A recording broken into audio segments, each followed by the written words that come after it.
Okay. I think we're live. Yes, I think we are. Cool beans. Whoa, car's honking as soon as I start. Thanks, car. I appreciate that. Means a lot to me. Great. Well, my name is Luke, and welcome to this live class. Today we're going to be talking about, I think, some very interesting stuff, some very cool stuff. We are going to be talking a bit about mythology. So if you have no interest in that, maybe better to come back in maybe 25 minutes and check back later, because then we're going to get into the Q&A part as we usually do. So I like to experiment a bit. I like to try new things, do new things, and this is going to be one of those times, and we'll see how it goes. Before we get started, I just want to quickly share the stream to my group and make sure that we're actually live here. So let me quickly do that, and then we'll get started. So get your questions ready, of course. Be ready with your questions. And oh, you know what? I also didn't update the picture. I got to update the picture as well. That's probably confusing people if they see the picture from last time. Give me a second, friends. I'm just going to quickly update the picture for the live stream so that people who see the same thumbnail from last time don't get confused and think, oh, it's different. All right, done. I like this thumbnail. I think it's good. Okay, and then share the link quickly. Thanks for your patience, guys. I really appreciate it. If you don't mind, in the meantime, why not poke the like button? You can use your finger, you can use your pinky, you could even use your knee if you have very pointy knees to hit the like button.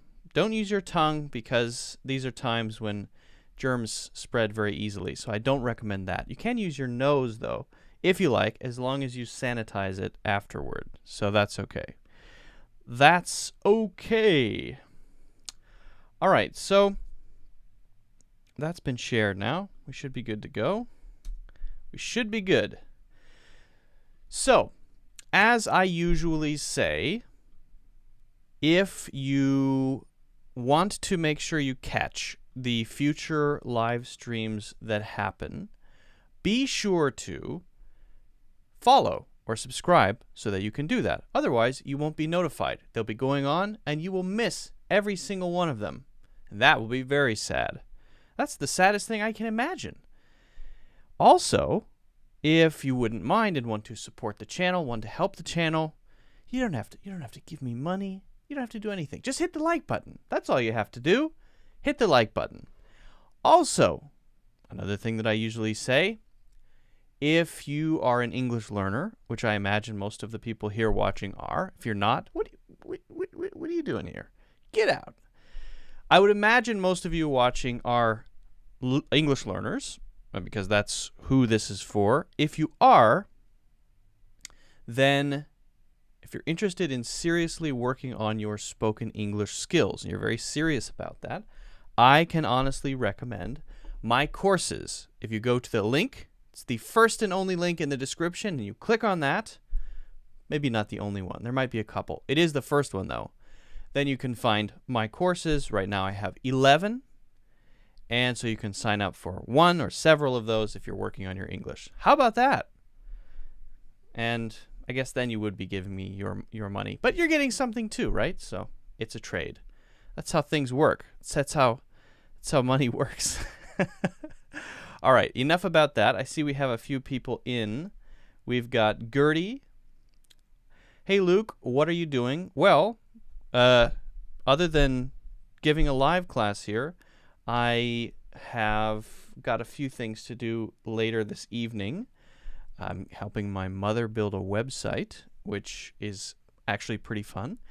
And I have a book club meeting tonight as well, which I'm also quite excited about. I have some doubts on how to use the term scot-free, meaning to get away with. Yeah, that's a good one. That's a good one. Paul Palier, sorry, so I missed the L there. Paul Palier says, Hi, where are you from? I'm from the United States of America. That is where I am from.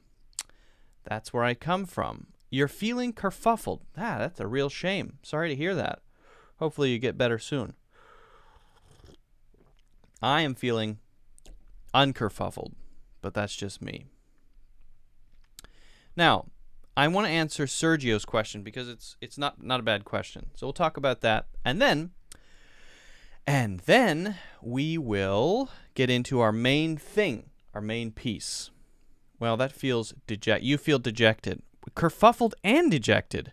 It's a bad day for IZZYX92. Hopefully life improves very soon. Okay, so SCOTFREE. I want to just get a couple of idioms to support me here because sometimes those help. So, but don't worry, I'll let you know which ones I come up with and which ones are not mine. By the way, if you guys don't use the free dictionary, make sure you're following along with me on that because that is a good place to find examples to understand things. Okay. So, Sergio or Sergio Matos says, I have some doubts on how to use the term scot-free. Now, that's reasonable because it's not a particularly straightforward expression and not everybody uses it. But when we use it, it does have a particular connotation, a particular feeling, right? If somebody says that they got away with something scot-free, the connotation, maybe you wonder what's connotation? The connotation is that there are no consequences. Because sometimes you do something bad, even if it's an accident, and you're accused of something, but then finally you're released of responsibility, but there are still some negative consequences. Or you weren't caught at all, but doing the thing, right? But maybe some people ask you some questions later and you have some things to at least explain, some things to explain. Well, that wouldn't be the feeling either. The feeling is more like you avoided getting into difficulty or trouble in any kind of situation where you might get into difficulty or trouble 100%. Not just a little bit, but 100%. You completely avoided it. In which case we would say, I got away with it scot-free. There's usually a hyphen between the SCOTFREE with a little hyphen between, right? So, how might we use that? Well, you could use it for kids, right? You might say of a 13-year-old who snuck out has to stay home and work on his homework, right? And snuck out to play with his friends when he was supposed to be working on his homework, crawled out the window, went down the street, played Dungeons and Dragons with his friends for 2 hours, came back, climbed up the outside of the house, went back through his window, and then, just in the nick of time, his mother knocked on the door. Dunk, dunk, dunk. Are you still working in there? Yep, still busy on my homework. Yes, I got away with it scot-free. And we often attach get away with something to get away with it. So what does that mean? She never suspected. She never had any idea. She did not know that I left and wasn't working on my homework at all. Yes, I did it. I got out of the situation with, I got out of the situation with zero responsibility or blame. Now, a lot of the time, this is used for legal stuff when we're cleared or avoid the consequences of perhaps being involved in something that's illegal. Now, I've pulled up the examples from the free dictionary. I often use it as a reference. I will try to always let you guys know when I use something that's an outside source or reference that's not my own, because I like to come up with my own stuff as well. So here's an example from thefreedictionary.com. If you click on the idioms tab, then you can find scot-free. It sickens me that all these bankers that ruined our economy get to go scot-free, while millions of people have suffered as a result. Actually, I agree with that. Wow, that's a really good example. Not only is it grammatically correct, not only is it correct in its usage, but it's also correct in its statement about the world. So instead of get away here, we could use get away with it scot-free. They just say go scot-free, and that's okay too. That's very common as well. The bankers avoided all responsibility for the crisis that they had a part in creating. And millions of people suffered. Millions of people had to deal with the consequences. The bankers, zero accountability. They went scot-free due to an error. This is also from the Free Dictionary. Because of, D-U-E, not D-O, D-U-E, to an error in the filing of evidence by police, the suspect ended up going scot-free. Going scot-free. Now, you'll also sometimes hear off scot-free, to get off scot-free. So to get away with something scot-free, to go scot-free, went scot-free, and get off scot-free. Here's an example of that one. The thief went scot-free. Jane cheated on the test and got caught, but she got off scot-free. So she was caught doing something she wasn't supposed to do, cheating on the test, but she didn't face any consequences, negative consequences whatsoever. They said, just go home. Just get out of here. Don't do it again. Nah, bad, right? So the basic idea here is it all comes back to the same thing. Whether we say get off scot-free, get away with scot-free, whether we say go scot-free, went scot-free, whatever we say, it's all coming back to the idea of no negative consequences to whoever did the wrong thing. That's the idea. Hopefully that makes it more clear, Sergio or Sergio. If you guys have any other questions about stuff like this, let me know in the comments or let me know in the next live class. Also, if you haven't already, I would really appreciate it if you could hit the like button and subscribe or follow so that you can see when we're doing future videos or future live streams. Also, if you haven't already, make sure you check out my full English courses in the links in the description. All right.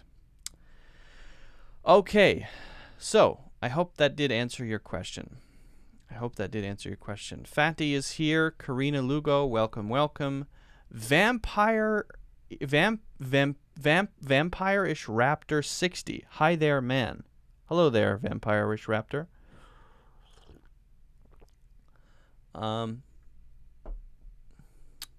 Anna Angelica says, I don't know if you talked about it, but how are you deal about the pandemic crisis? Well, mostly staying in. Today is the longest time I've spent outdoors in quite a while. I had to go to FedEx to drop off a package, which is what I did. And it was probably a 25-minute walk each way. And I think that's the longest I've been outside in several months. So there's a feeling that things are relaxing a little bit. Definitely the count of people who are dying in New York City, where I live, is decreasing, so that's good.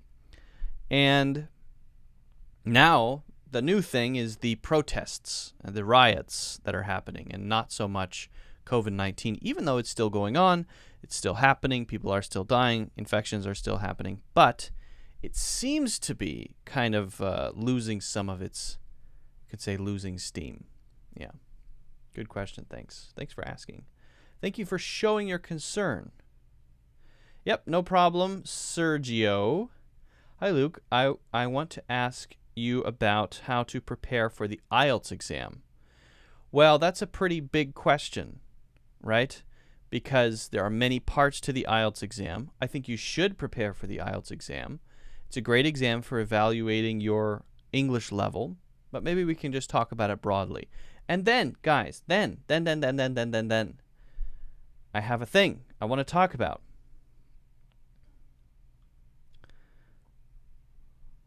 I'm not sure how to say your name correctly, so I'll just do my best.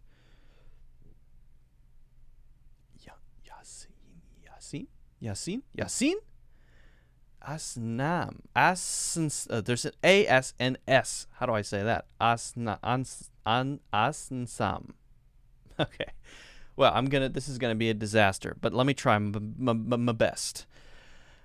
Yasin Asnsam says, "Hi Luke, I want to ask you about how to prepare to or for the IELTS exam." So, it's a great question. First, should you prepare for the IELTS exam? Should you take the IELTS exam?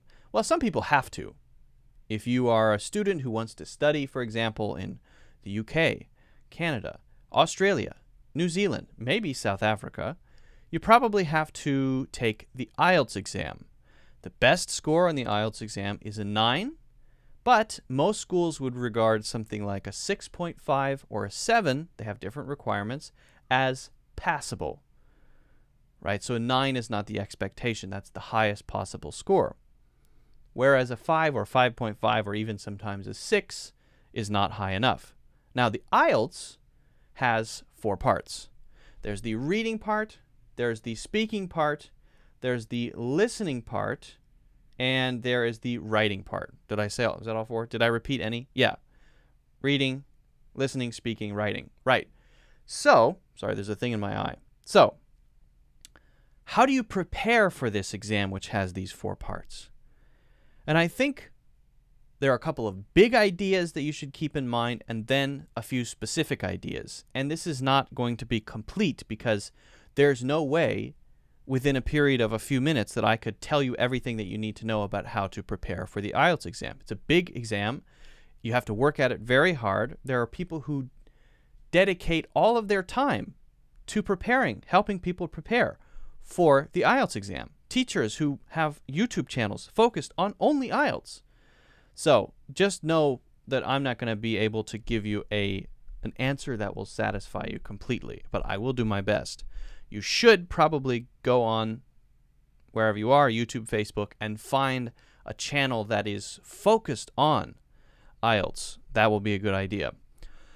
Okay, so the first thing is that you have to be extremely familiar with all the parts and what all the parts look like.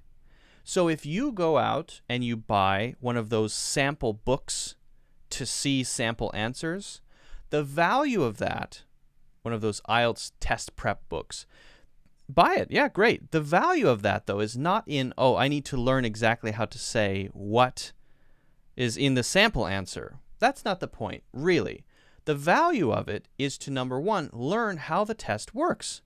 What is the expectation on the writing part? How is it graded? What are they looking for?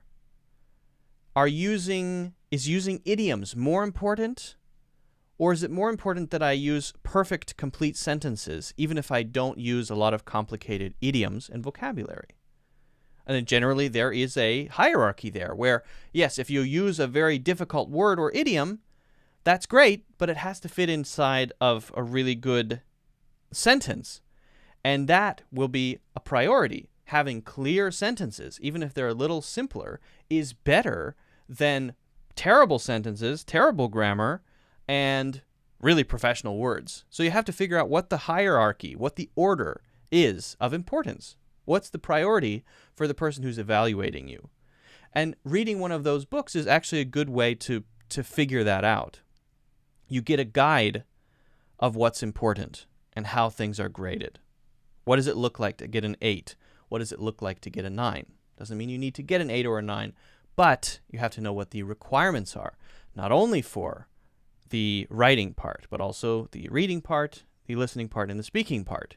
When it comes to the speaking part, it's extremely important to have a feeling for what is expected of the person who's giving the answer, what the person who's evaluating you is kind of looking for.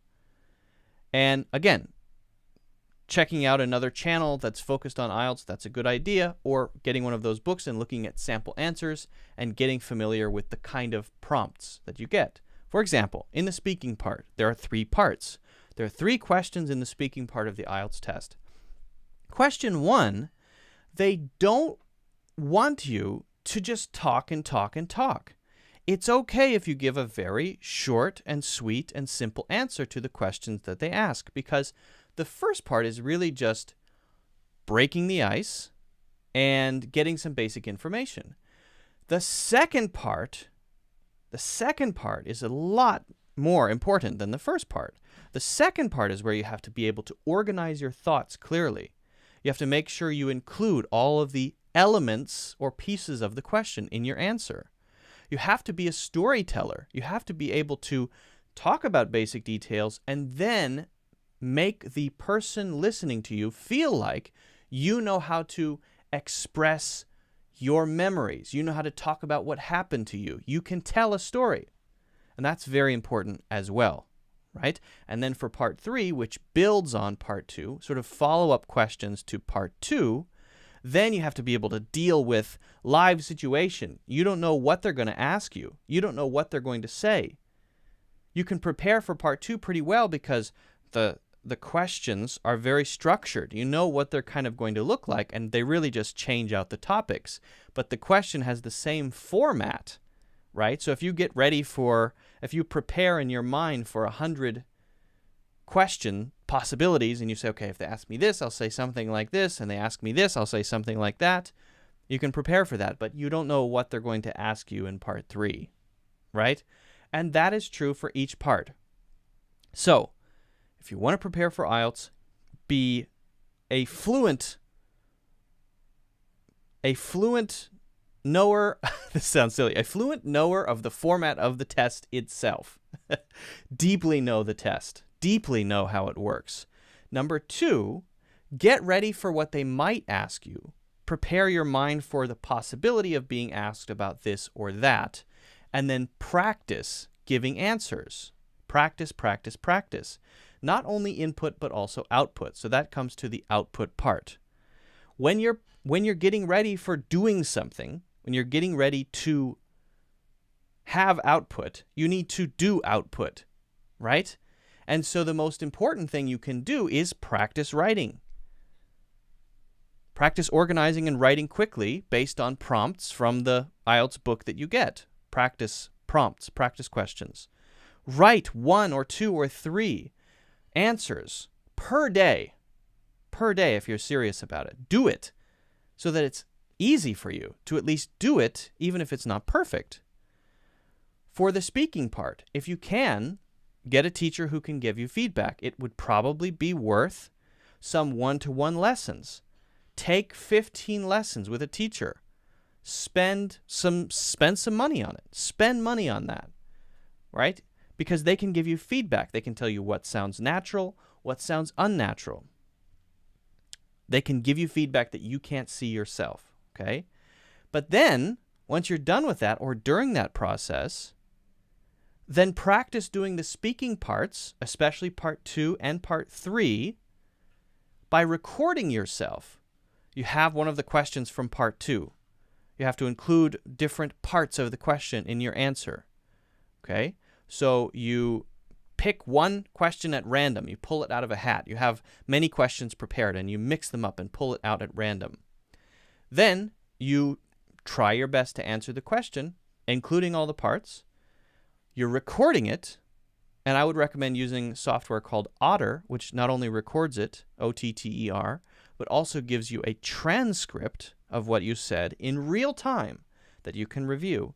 Then look back at what you said and take notes. What could you do better? What did you say that sounds weird? Is there any strange grammar?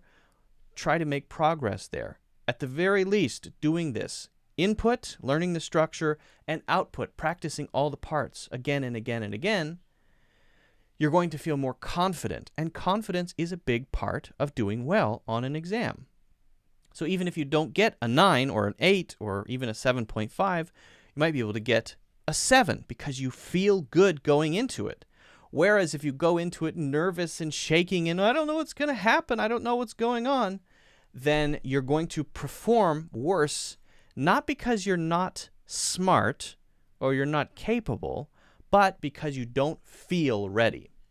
But if you put in the hard work of knowing everything that you can know about the exam, knowing all the kinds of questions that they might ask you, practicing many, many times per day in the 2 months leading up to the exam, you'll have a much higher chance of success, much higher chance. And it's not a bad idea to practice with a teacher. It is not a bad idea. Also, I would say, you don't want to plan answers word for word. Some of you will have heard me say this before, but if you say, all right, I'm going to write down an answer word for word and actually have it checked, edited for me, and if they ask me a question like this, I'm going to give this answer. Don't do that. Don't do that. Number one, they can tell. They can tell, and you will get marked way down for that. Number two, it might not fit the question that you've been asked. So if you're answering something similar to the question, obviously you're just memorizing it, you're not really answering the question, then you're going to get an even lower score on that part. So one of the big mistakes people make is, I need to prepare every word of my answers for the speaking part. No, you don't. No, you don't. You should be mentally ready for what they might ask you. But like if they say this, I might answer this kind of thing. This is my story that I'll share. But it should be natural. It should be you. They want to know how good your English is. And if you're memorizing stuff, they can tell. They're trained to know how to tell that and give you a score accordingly, which you will not be happy about. So hopefully that at least gives you a picture of this. Again, as I said, it's not complete. There's a lot more to say about IELTS. It's a very good exam, I think. It's a good way to evaluate whether someone has a high level of English or not. I think it's pretty good. So good luck. And if you haven't considered taking it before, it might be worth signing up just to see where you are. How good are you? It's a good measurement, actually. Good luck. All right. Guys, if you haven't already, make sure you hit the like button. I would really appreciate that. Also, don't forget to subscribe and check out my full courses in the links in the description. While I don't have an IELTS course, there is one course called Building Your English Brain, which prepares you for thinking in English, how to think in English, which is something that can be very useful, can come in handy for the IELTS test. Okay? Hopefully that helps. Okay. So, good question. I mean, good question, but tough to answer for me. Tough to answer in a way that is complete. I don't think it's possible to answer completely in a short video. Sergio, I might answer that question later. There's something else I want to talk about, but I will get to it. Sergio says, you're doing well as how to pronounce my name. Which one, though? Because I say both. Is it Sergio or is it Sergio? That's what I wonder. That's what I wonder. Alfred Dog Hirschcock is here. Thank God. Finally. We've been waiting for you. IELTS. What is IELTS? It is an English exam for evaluating someone's level of English in 4 different categories. That is what IELTS is. Okay. So, I'd like to do something that I've never done before. I want to try something, okay? Now, for some of you, this is going to be the most boring thing you've ever seen. But for others, you might be interested. I want to share something that I'm interested in with you. Okay? So we're going to be talking about, for the next, let's say, 10 or 15 minutes, myth. All right? We're going to be talking about a specific myth. I'm going to tell you the myth. And I think it's interesting. And so I hope you stick around. Keep the comments coming. I might not be looking at them while I'm explaining or while I'm telling the story. And then we can get back to them if you have other questions. For example, I see that Sergio has a good question there. I'd like to get to that as well. So, one of the oldest myths, mythological stories out there, is the story of a hero named Gilgamesh. Sounds a little strange, right? So I'd like to tell you the story of Gilgamesh. Gilgamesh is a very interesting ancient tale that can, if we really think about it, teach us some interesting things about ourselves, human nature, but along the way we can also learn some words and phrases. So, let's talk about the story of Gilgamesh. I'm going to tell the story along with some pictures. So you can see here I have some pictures. This story is sometimes called The Epic of Gilgamesh. And you may see this first slide here and think, oh no, he's already dead at the beginning. No. We'll see what happens. Okay, so the story of Gilgamesh. And what I'd like you to do as I tell the story, what I'd really like you to think about along the way is there any other meaning? Is this just the story, or is there anything else? Think about what symbols there might be. Think about what the story might be trying to tell you in a slightly deeper way. Does it have any other meaning? Okay? That's what I'd like you to do as I tell the story. Don't just take the immediate meaning that I say as exactly what's going on. There's, especially for ancient stories, especially for myths, there's always something going on below the surface. Okay? So, without further delay, let's get into the epic of Gilgamesh. Now, there was a king. All right? And the king's name, you may not be surprised, was Gilgamesh. And Gilgamesh was a pretty terrible king, honestly. He was rude, he was cruel, he did whatever he wanted. His people did not like him in many ways. He was arrogant. He had all the power and none of the kindness. And so we start with a character, a hero, who's bad. So that's a strange place to start, right? Usually we start with a hero who's a good person. Luke Skywalker, an innocent boy who hasn't learned about the world. Here we're starting with a bad person, okay? A terrible king, a cruel king.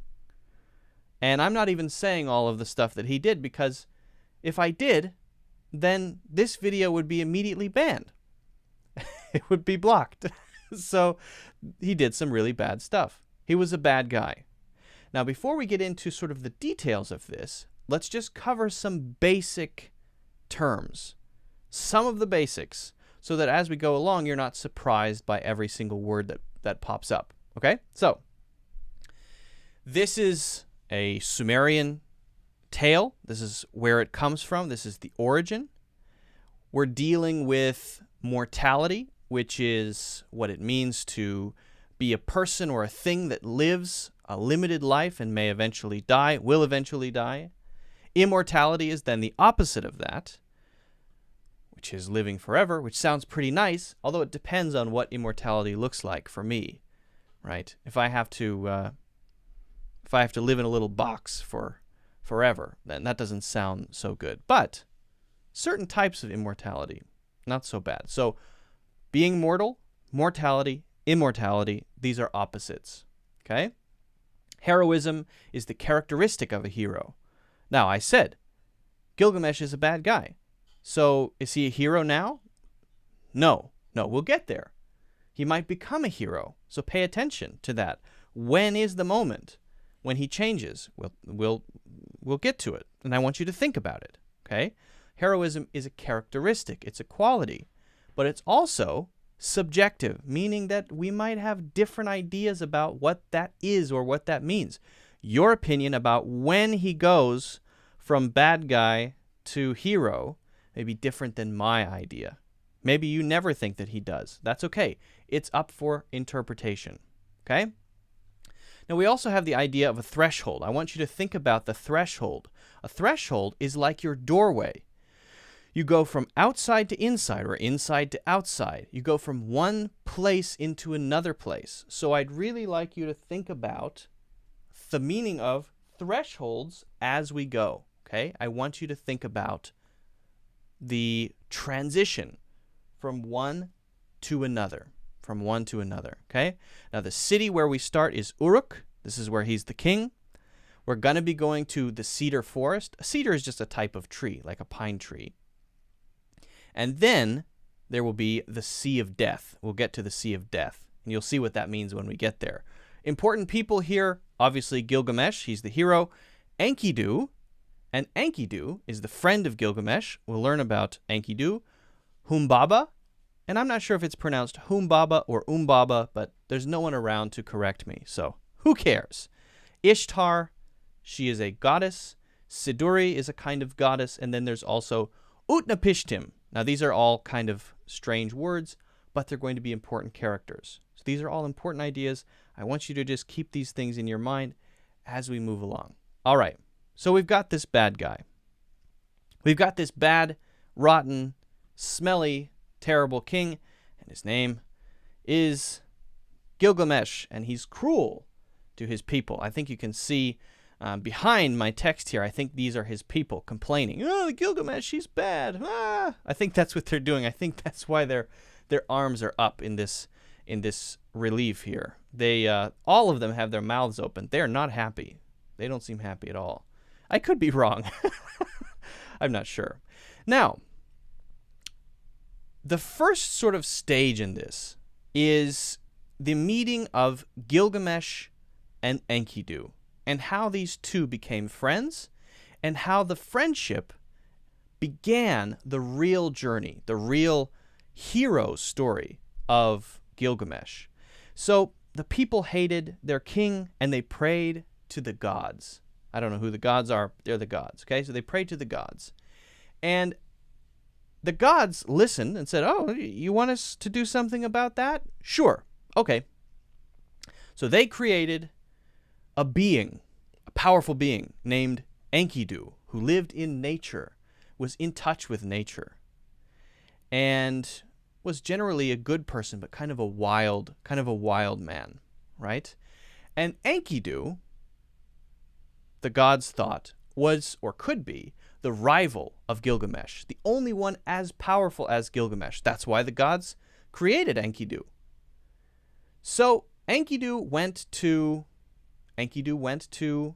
Uruk to see what was going on, to see if he could confront this selfish king, because when he heard stories of all of the things that Gilgamesh did, how selfish and cruel this person was, he became angry. How could the people have a king like this? How could they let this happen? This is awful. I have to do something about that, right? So, what happened was, he went to Uruk, and there was a wedding, and Gilgamesh was going to be at the wedding. And he thought, oh, this is my chance. This is the chance that I have to confront this really bad dude. I have this drive, this hatred of this monster, Gilgamesh. And he did. He confronted him at the wedding, in front of everybody. And Gilgamesh thought, who is this guy trying to confront me, trying to tell me that I'm a bad king? Outrageous. So they fought. They fought, and they fought, and they fought, and this is them fighting. And as they fought, they shook the city, because both of them are very powerful. Buildings fell down in the city because of their fighting. And they were very evenly matched. But finally, Gilgamesh turned out to be slightly stronger than Enkidu. And he took advantage of Enkidu and wrestled him to the ground. Okay.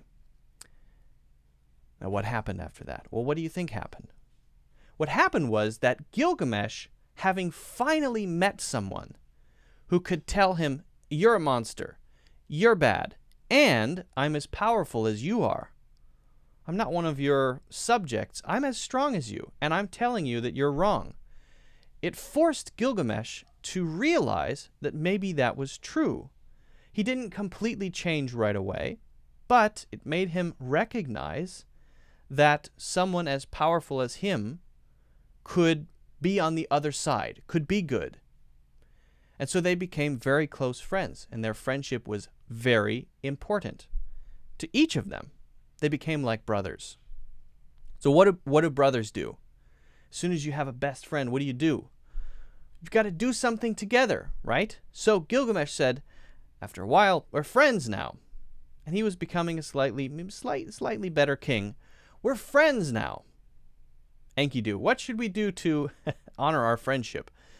And Enkidu said, there is a horrible monster which guards the cedar forest far away from here, where humans are not allowed to go. Humans are not allowed to go to the cedar forest.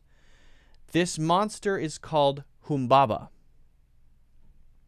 And I think that if we go there, we could kill Humbaba, this horrible monster.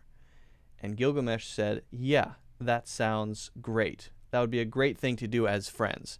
So now friends just go shopping.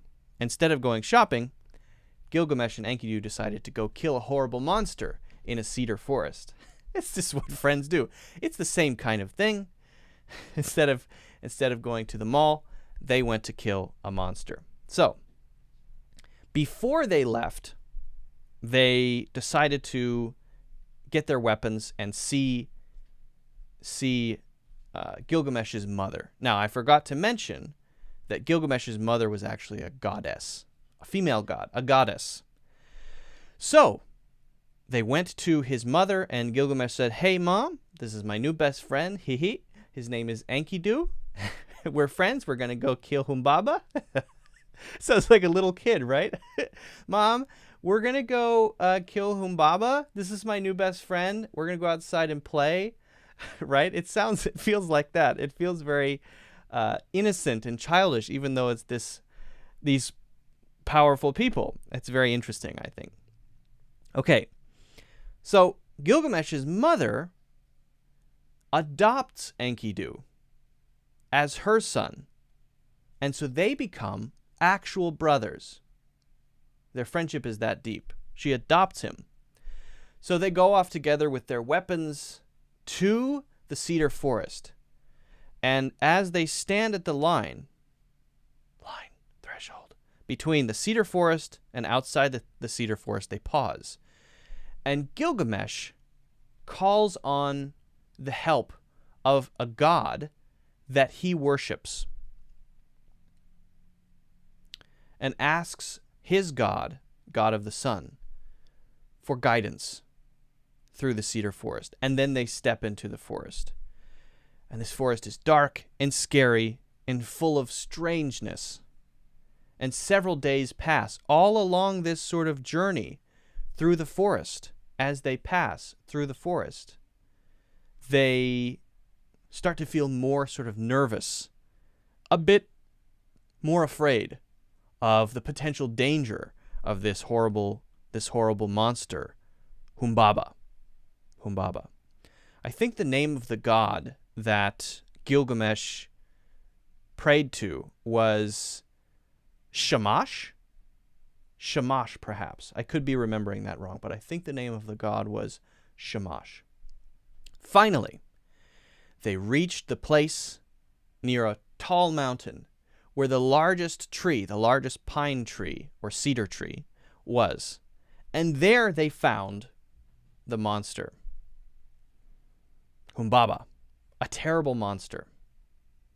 Now remember that Gilgamesh all along had been praying to this god, Shamash. I think it was Shamash. I could be wrong about that. And at that moment, Shamash told Gilgamesh when the right moment would be to strike, and also created a distraction, some dust or something like that, or a cloud around Humbaba, this horrible creature, which allowed then Gilgamesh and Enkidu to attack the monster, to attack Humbaba and kill Humbaba, cut off Humbaba's head after a bit of a fight. So with the aid of the god that Gilgamesh prayed to, in this land where humans were not supposed to go, near the mountain, near the tallest cedar tree, they killed Humbaba. They cut down the largest cedar tree in the cedar forest. They thanked the god Shamash, the sun god, and then they took a boat. In fact, the boat was made out of the tallest cedar, back to Uruk and celebrated. Now, they were covered. Can you imagine going on a journey like this, killing a horrible monster there are no hotels in the forest, right? You're living outside by a fire, eating raw meat. Who knows? No deodorant, no shampoo. They smelled really bad when they got back. So people were, great heroes. But God, take a shower. Right? My God, you guys stink. We appreciate what you did. You're great, very powerful, but you smell. Go take a bath. That's what they said. That's what the people said. So they did, after killing this monster, bringing its head back, and cutting down the tallest cedar. They took a shower and put on some nice clothes, right? Maybe some velvet robes. I don't know what they were wearing. And looking down from the sky, from, let's call it heaven. And by the way, here is the killing Humbaba image. Gilgamesh and Enkidu firing arrows at it as it is distracted by the sun god Shamash. Now, notice it has different parts. It has claws, but it also has the tail of a scorpion. And it has certain parts like a lion.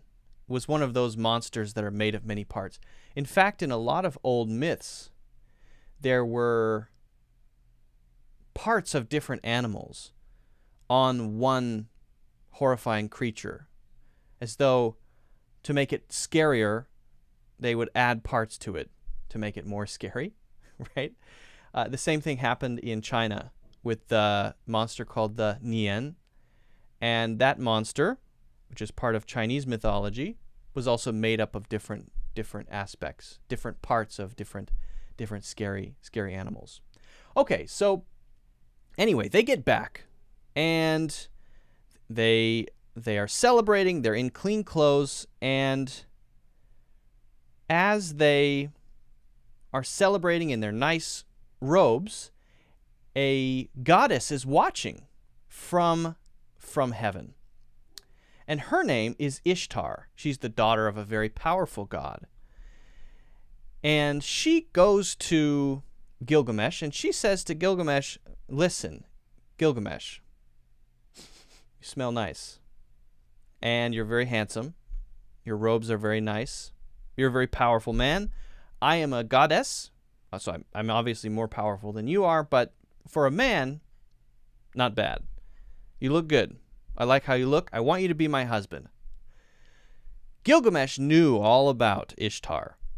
Ishtar had a history of killing her husbands for no reason, because she got in a bad mood or whatever. So he said to Ishtar, to a goddess, no, get out of here. I refuse. You think that has ever happened before? A mortal human refusing a beautiful goddess who is offered to make you her husband? No. She was so furious. She was absolutely beside herself with anger.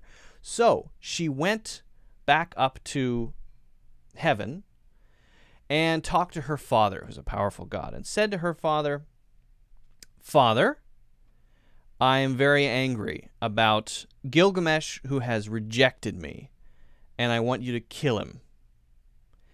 And her father said, "Well, you kind of deserve it, because everybody knows that you kill all your husbands, and so you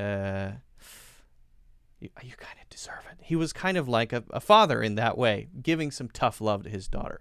But she said, "Dad, please, I want to kill him." And so he said, "All right, fine. We will send the bull of heaven down. And the bull of heaven can do what it wants, but the bull of heaven is a very powerful bull, which is a cow, and surely it will kill Gilgamesh." So she said, "Oh, okay, I guess that's good enough." Then they released the bull of heaven, which came down and thundered on the land and cracked the city open. People were falling into cracks in the ground in the city, dying by the hundreds. And so Enkidu and Gilgamesh said, we gotta kill that bull. We gotta take that bull out. That bull is gonna kill everyone in the city. Now notice, there seems to be a bit more responsibility here going on, protecting the city from an outside danger. Would he have done that before? Maybe, maybe not. Something for you to think about. Okay, so Enkidu and Gilgamesh kill the bull of heaven. They grab it by the tail, and they cut off its head, and cut off other pieces of it as well.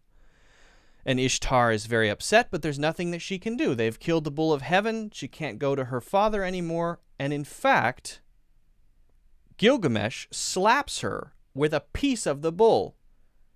So she's very upset that Gilgamesh has basically slapped a goddess with a big chunk of the bull of heaven. I think it was the bull of heaven's leg, maybe. And that's obviously a big insult. And while the gods, or rather her father, say, we're not going to help anymore with that, we also can't let these humans get too arrogant. They went into the cedar forest. They weren't supposed to go there. They killed Humbaba, a powerful creature that we created. They cut down the tallest cedar in the forest. They killed the bull of heaven. They slapped his daughter with a piece of meat. This is not okay. And so they finally decided, after talking together, well, something has to be done. So at that time, Enkidu got sick, very sick. And over a period of days, he got sicker and sicker, and he died. And obviously, that made Gilgamesh extremely sad. Gilgamesh was beside himself with despair and sadness about the loss of his friend Enkidu. First time he'd had someone who was his equal, a brother, now is dead. Maybe killed by his own actions, because the gods saw these little humans behaving in a way that was arrogant, and they thought, we need to do something to take them down one level so that they realize and remember that they're just humans and they are not like us powerful gods, right? And so he became so depressed that he said, I don't want to be king anymore. I'm going to leave Uruk. I'm so sad about my friend Enkidu. I'm going to put on animal skins instead of nice clothes, and I'm going to leave the city. And that's what he did. He wandered aimlessly. And in his aimless wandering, he thought deeply about what his life was, what his life had been, about the meaning of life, about the meaning of death, some deep things. And finally realized that his goal, or a very good goal, would be immortality. Now remember, we talked about immortality as not dying, right? Not being mortal. And he thought, okay, I don't want to be like my friend Enkidu. I feel guilty that it might be my fault, partially, that Enkidu was killed by the gods, but at the same time, I don't want to turn out like that. Enkidu's death has reminded me of my own mortality, and I would like to live forever. Sounds pretty good. So he decided to try to achieve immortality. How do you do that? Well, you would go to, if you knew about another human who had done it, you would go to that person, right? If you heard that there was an old man living across the sea of death, who had achieved immortality, and you wanted to get that, that's probably where you'd go. And he had heard of such a person, named Utnapishtim. Utnapishtim. Now, Utnapishtim is kind of like Noah, if you know the story of the Bible, the guy who built the boat and survived on the boat during the Great Flood. Now, we'll talk a little bit more about how Utnapishtim did that, but he is that kind of character. And after that whole thing that happened with the flood on the boat, the gods gave him immortality because he saved all humanity. But he lived across the sea, which was on the other side of a tall mountain, through some gates. And so Gilgamesh traveled very far to this mountain, and he crossed over the mountain. Finally, after getting through these gates, he was asked some questions by the guardians of the gates.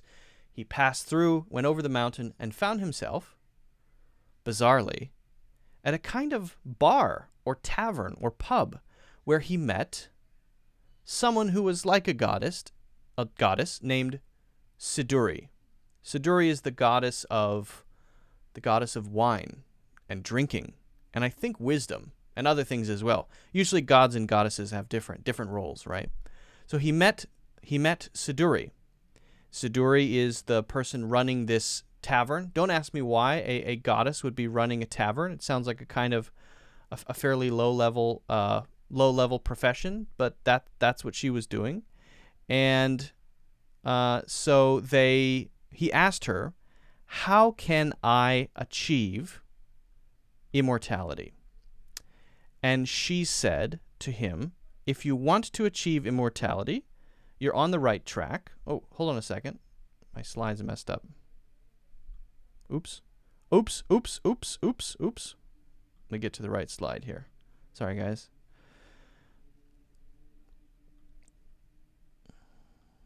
Enkidu, Bull of Heaven. Yeah.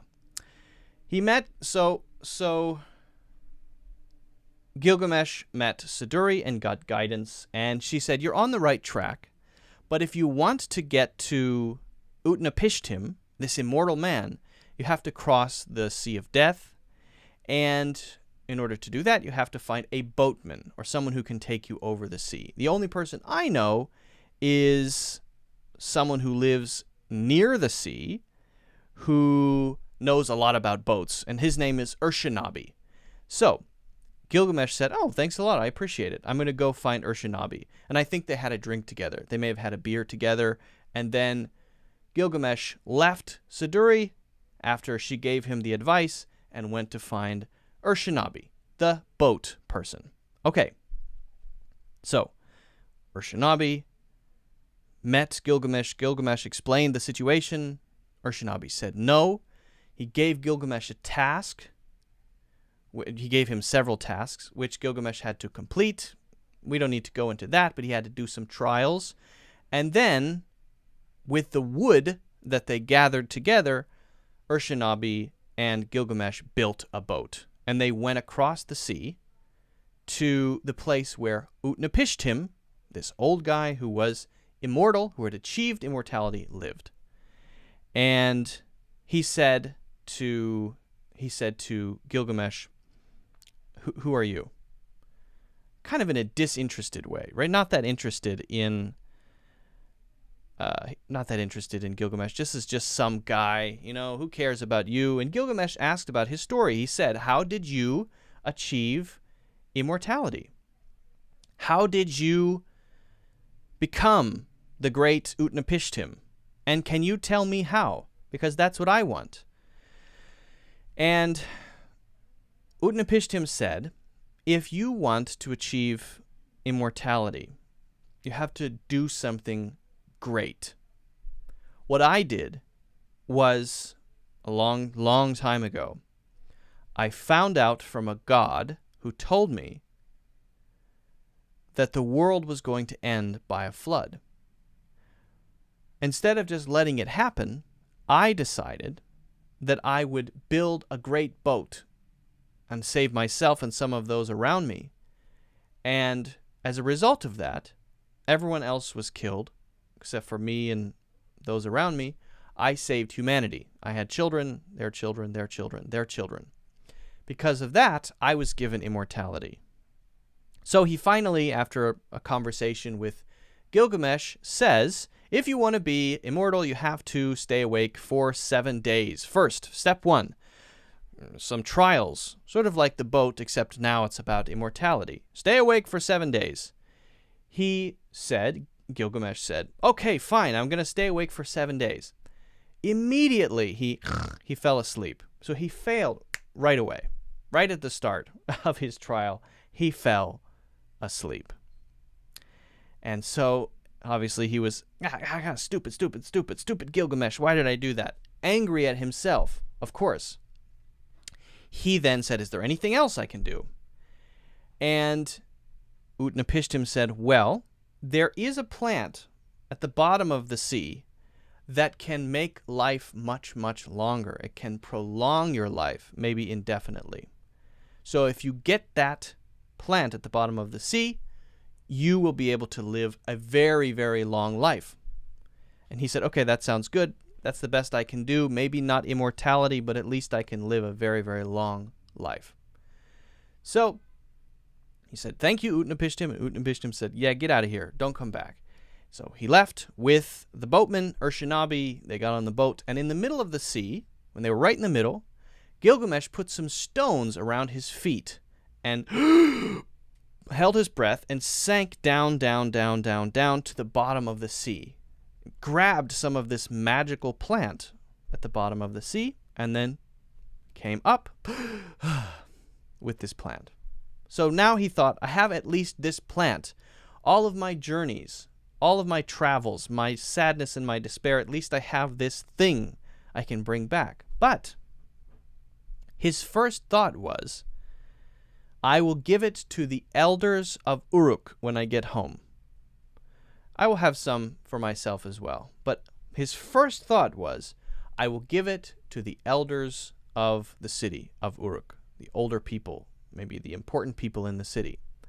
And so he and the boatman started to go back together. He invited the boatman to come back with him to the city, to Uruk.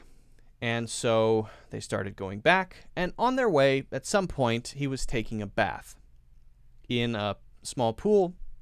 He had the plant, the special magical plant, beside the pool, and while he was bathing, a snake came up, and the snake took the plant. It slithered away with the plant as he was bathing and disappeared. And I can't remember if the snake ate the plant or just disappeared with the plant. But anyway, the plant was lost. And for whatever reason, Gilgamesh couldn't go back to the sea and get more of it. That's not so clear. But he couldn't go back, and so he had to return to the city of Uruk with nothing. So he and the boatman, Urshanabi, came back to Uruk empty-handed. This long journey, going across the Sea of Death, meeting Siduri, meeting Utnapishtim, the important person who saved humanity. After all of this, come back with nothing? Now the question is that true? Did he come back with nothing? Or did he come back with wisdom? The wisdom that might allow him to be a good king now. The experience of trying something, of failing, of having friendship, of working hard to do something, to get something, of fighting the bull of heaven to protect his city, right? Of having a purpose in life. at first immortality, and then later, maybe, just the well-being of his city. Maybe. So it's up for interpretation, but think about it. Did he come back with something, or did he come back with nothing? And was this journey that he took valuable? And what other things can we learn from the story of Gilgamesh? So let me know what you think about the story. Let me know what you think about the story of Gilgamesh in the comments. I would be very interested if you have any insights or thoughts about the story. If you've heard other versions and you'd like to share those details, comments. Let me know in the comments. If you haven't already, guys, make sure you hit the like button. Make sure that you subscribe. And if you haven't already done so, make sure to check out my full courses in the links in the description. Thanks for listening. Okay, so for those of you who are still around, if I haven't scared everyone away with mythology, what do you guys think? I'm very curious. Well, it's like hot in my room. I'm kind of sweating. Or at least a little shiny, right? I don't know if that's a lighting thing or if I actually am a little shiny. It is kind of warm in here. But the terrible thing is I can't turn on the AC because it's so loud, so noisy. Karam, it's raining there. Okay, I think it might be raining here as well, actually. Gertrude says, wisdom was a great award. Yeah, I agree. Wisdom is a great reward. Okay, now if you guys have any questions about that or anything else, let me know. If I missed any good questions. What does upper hand mean in the following phrase? Okay. I'm going to answer Sergio's question because it's a pretty good one.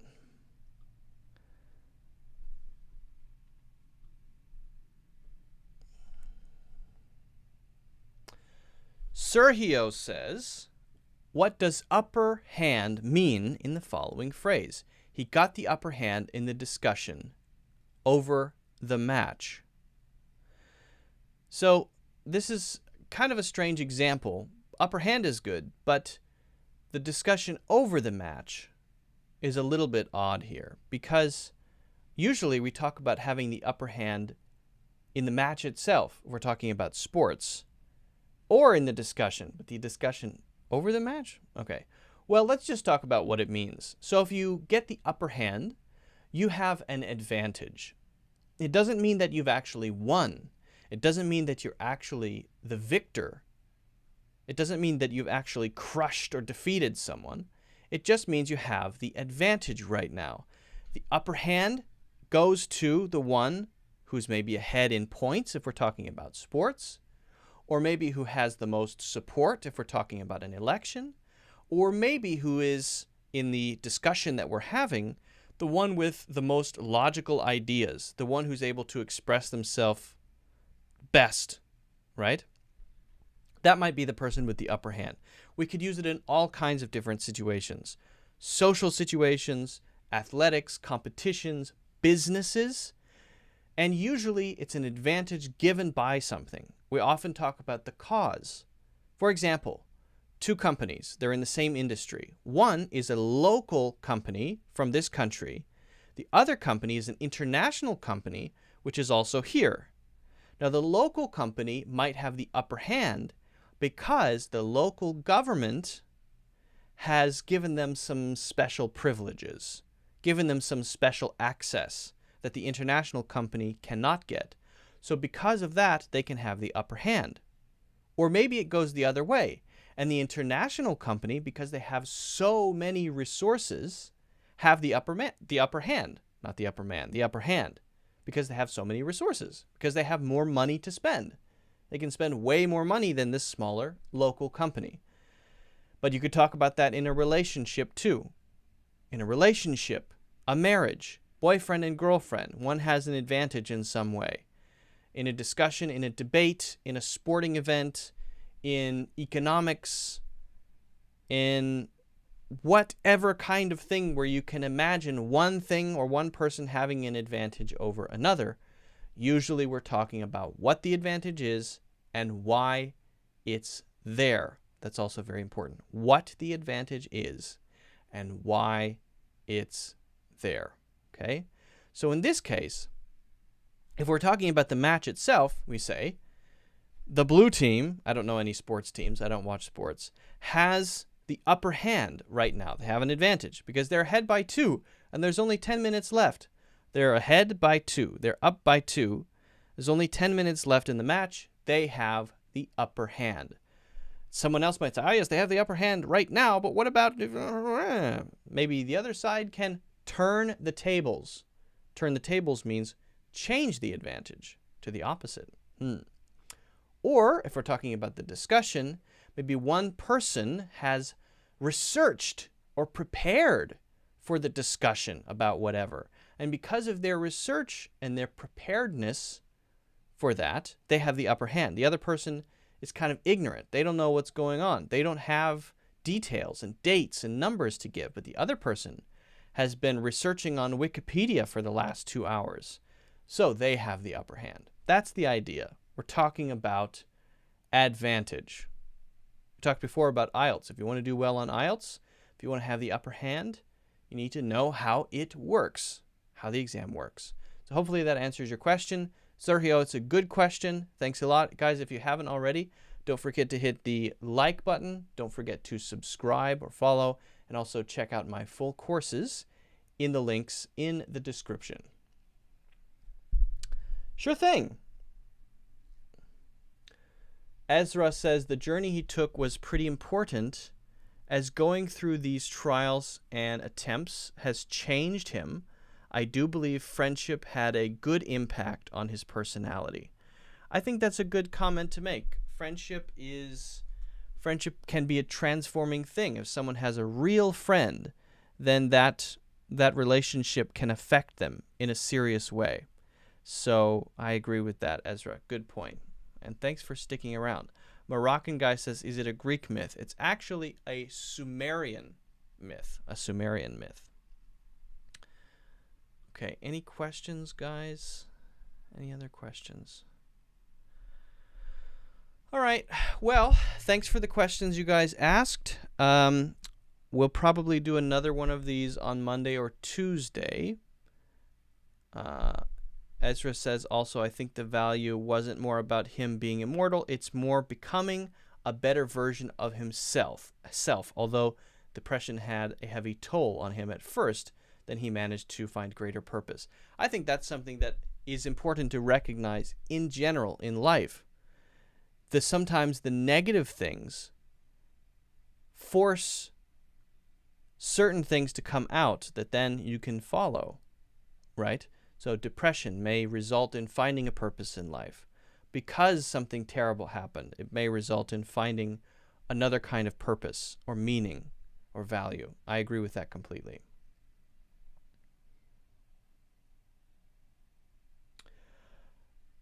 Efren says, I don't know if I misunderstood, but was he planning to give that plant to old people? So his goal was getting wisdom from them?